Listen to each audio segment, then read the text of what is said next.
नमस्कार जी।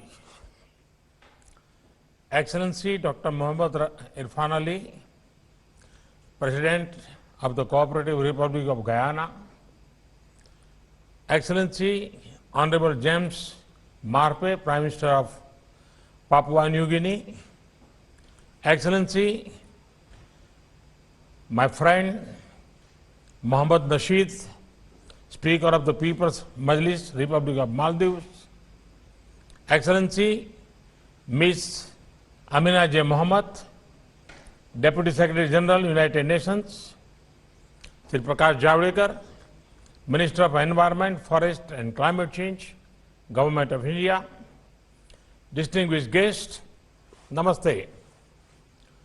I am happy to be speaking at the World Sustainable Development Summit. This forum completes 20 years. My congratulations to Terry for sustaining this momentum.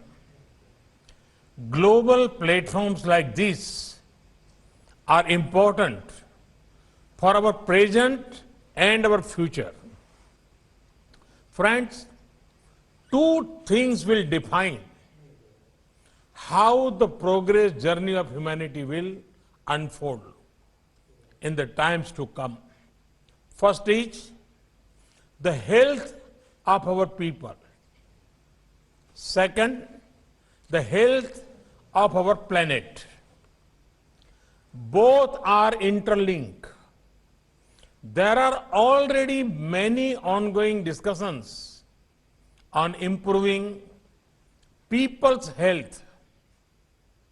We have gathered here to talk about the health of the planet. The scale of the challenge we face is widely known, but conventional approaches cannot solve the problem we face. The need of the hour is to think out of the box, invest in our youngsters, and work towards sustainable development. Friends, the road to fighting climate change is through climate justice. At the root of climate justice is the principle of being large-hearted. Climate justice is also about thinking of the bigger and long-term picture. The sad reality is changes in the environment and natural disasters impact the poor the most. Climate justice is inspired by a vision of trusteeship, where growth comes with greater compassion to the poorest. Climate justice also means giving the developing countries enough space to grow. When each and every one of us understands our individual and collective duties, climate justice will be achieved. Friends, India's intent is supported by concrete action, powered by spirited public efforts. We are on track to exceed our commitments and targets from Paris. We committed to reduce emissions intensity of GDP by 33 to 35% from 2005 levels. You will be happy to know that a drop of 24% in the emission intensity has already been achieved. There was a commitment to achieving about 40% cumulative electric power installed capacity from non-fossil fuel based resources, and the share of non-fossil fuel sources in installed capacity of electricity today has grown to 38%. This includes nuclear and large hydro projects. I am delighted to share that we are making steady progress on our commitment to land degradation neutrality. Renewable energy is picking speed in India. We are well on track to setting up 450 gigawatt of renewable energy generating capacity by 2030. Here, I would like to applaud our private sector and several individuals who are contributing to this. India is also increasing usage of ethanol. Friend, sustainable development is incomplete without equitable access. In the direction too, India has made good progress. In March 2019, India achieved nearly 100% electrification. This was done through sustainable technologies and innovative models. India invested in LED bulbs long before they became the norm globally. Through the Ujala program, 367 million LED bulbs became a part of people's lives. This reduced over 38 million tons of carbon dioxide per year.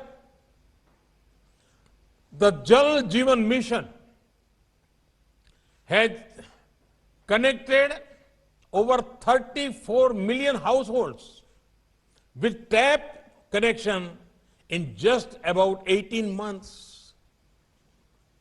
Through the PM Ujjwala Yojana, more than 80 million households below poverty line have access to clean cooking fuel. We are working to increase the share of natural gas in India's energy basket from 6% to 15%. An estimated investment of $60 billion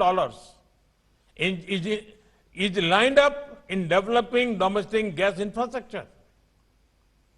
Work is underway to expand city gas distribution networks. Another 100 districts would be added to the network in the next 3 years. Through the PM Kusum scheme, over 30 gigawatts of solar capacity will be developed in the agriculture sector by 2022. Friends, often discussions on sustainability become too focused on green energy. But green energy is only the means. The destination we seek is a greener planet. Our culture's deep respect for forest and green cover is translating into outstanding results. According to the FAO's Global Forest Resources Assessment 2020, India is among the top 3 countries to have gained in forest areas in the last decade. The forest cover in the country has reached almost 1/4 of the geographic area. Conventional thinking may make some people think that when a country pursues development, then forest cover goes down. But India is one of the countries showing this need not be the case. Our mission to achieve sustainable development also includes special attention towards animal protection. Across India, people feel proud that over the last 5 to 7 years, the population of lions, tigers, leopards, and Gangetic river dolphin has grown up. Friends, the gathering brings together the best and brightest minds working on sustainable development.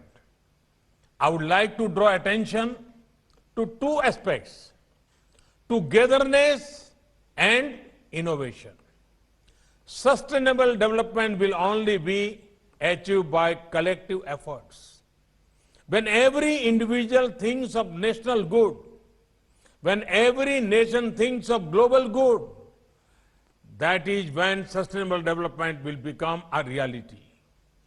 India has made an effort in this direction through the International Solar Alliance.